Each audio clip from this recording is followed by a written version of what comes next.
मनोरमा का चेहरा और बदन बालों से भरा है, इसीलिए कोई भी लड़का उसकी ओर देखता तक नहीं है। जो भी लड़का उसे देखने आता वो उसे रिजेक्ट कर देता। एक रोज मनोरमा की सहेली संध्या उसके घर आती है।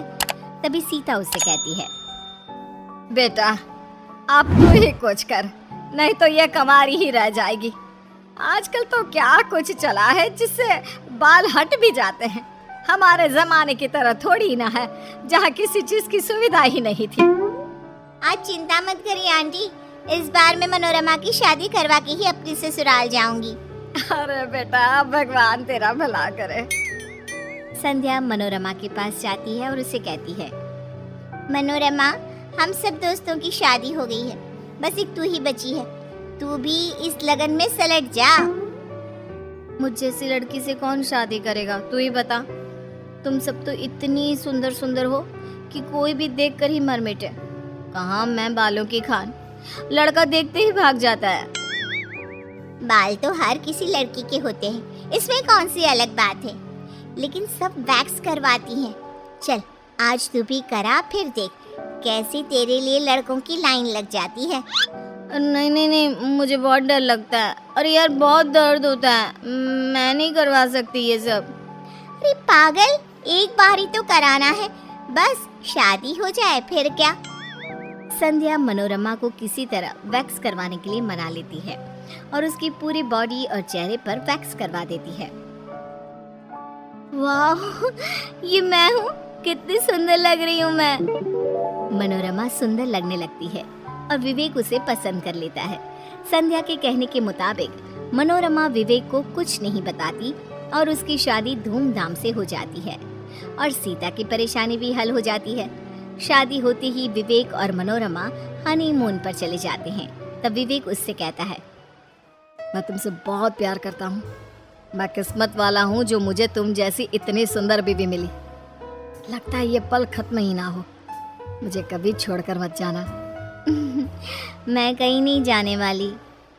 मनोरमा सोचती है, कहीं विवेक मेरे बालों के वापस आ जाने से मुझे छोड़ ना दे। कैसे रिएक्ट करेंगे वो जब उन्हें पता चलेगा कि मैंने उनसे ये बात छुपाई है। विवेक और मनोरमा हनीमून से वापस आ जाते हैं। धीरे धीरे मनोरमा के शरीर और चेहरे पर बाल वापस आने लगते हैं। एक दिन मनोरमा लस्सी पी रही होती है और उसके होठों के ऊपर मूंछ बन जाता है। ये विवेक देख लेता है। अरे ये क्या है मनोरमा, तुम्हारे होठों पर इतने सारे बाल। ये बाल वाल मुझे पसंद नहीं है, आज के आज इसे हटा कर आ जाओ। आज तो थर्सडे है, आज सासू माँ ने बाल कटवाने से मना किया है ना। अच्छा ठीक है, और किसी दिन चली जाना। कुछ दिनों के बाद मनोरमा के शरीर पर पहले की तरह ही बाल आ जाते हैं और मनोरमा पहले की तरह बदसूरत दिखने लगती है।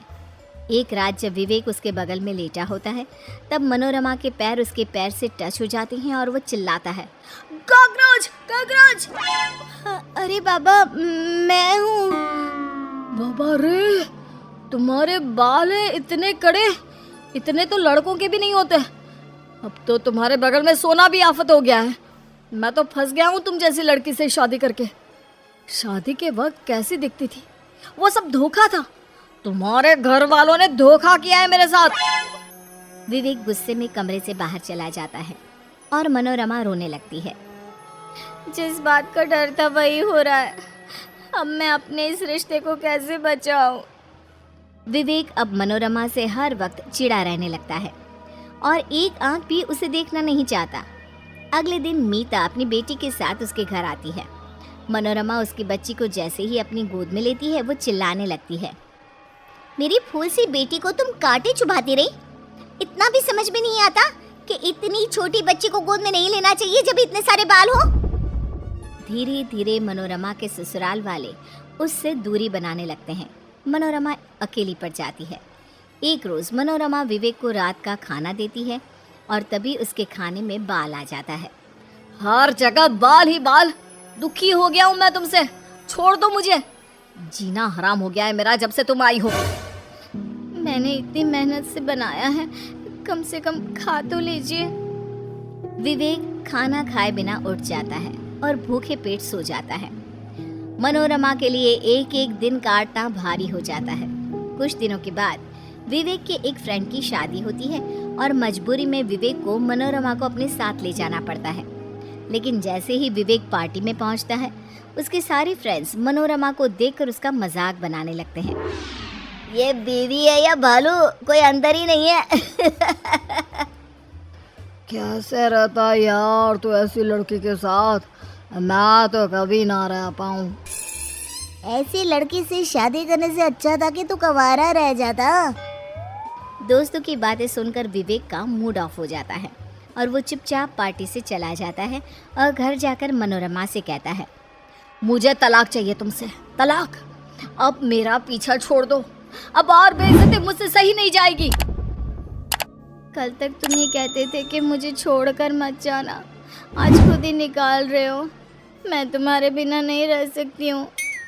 मुझे उस वक्त ये सब कुछ नहीं पता था, अब मैं तुम्हारे साथ नहीं रह सकता। चली जाओ तुम अपने घर वापस। मनोरमा कुछ नहीं कह पाती और वापस अपने घर चली जाती है।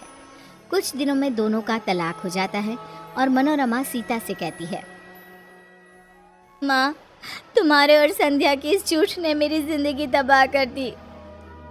अरे मुझे क्या पता था बेटा कि ऐसा कुछ हो जाएगा, मैंने तो ये सब तेरे भले के लिए किया था।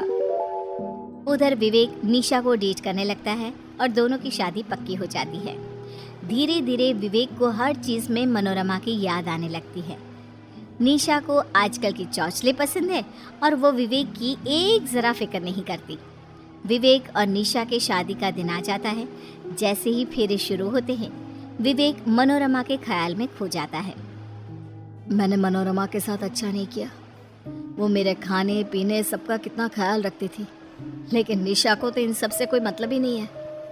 मनोरमा की जगह मैं निशा को कभी नहीं दे सकता। विवेक फेरे रोक देता है और मनोरमा के पास जाकर उससे माफ़ी मांगता है। मुझे माफ़ कर दो मनोरमा, मुझे अपनी गलती का एहसास हो गया है। मैंने इस बाल के चक्कर में अपनी ज़िंदगी का सुख चैन सब गंवा दिया। मुझे तुम वापस चाहिए, इन बालों के साथ ही। सुबह का बुला शाम को घर आ जाए तो उसे भूला नहीं कहते जी। विवेक मनोरमा से फिर से शादी कर लेता है और दोनों सुखी जीवन बिताने लगते हैं।